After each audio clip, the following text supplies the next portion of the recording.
Someone had been asking how I usually start and stop my stitches so that I don't get a lot of thread buildup, but she didn't want something where she had to actually bury her threads, just wanted something that works well and was wondering what I do. There are options. Let me show you a few things.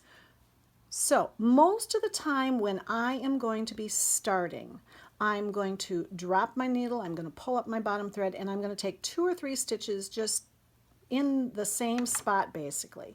Sometimes I will go forward and back a couple of times, sort of like on a regular traditional domestic machine, but a lot of times I just take a couple of stitches really close, and then I do a little bit of my stitching and I snip off my thread. So let's just do that. And then I'm going to snip my thread. And you really can't see too much of a buildup where this was started. It just locks into place nicely, and I snip it nice and close, and that looks really quite nice.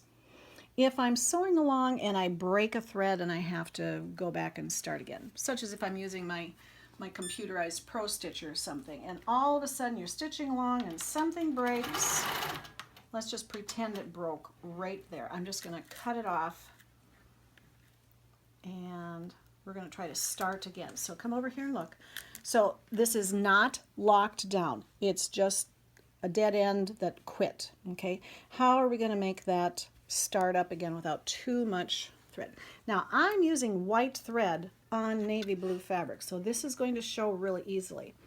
I'm going to take my first stitch almost exactly where I quit, and I'm going to pull up my bobbin thread, and I'm going to overlap 1 stitch back and take 1 more stitch back, come forward, and now I'm at exactly where the thread had quit before.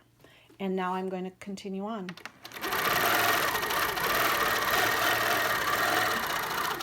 And again, I'm going to snip my threads really close. And again, even though I have white thread on navy fabric, you can't see that very much. That looks pretty good.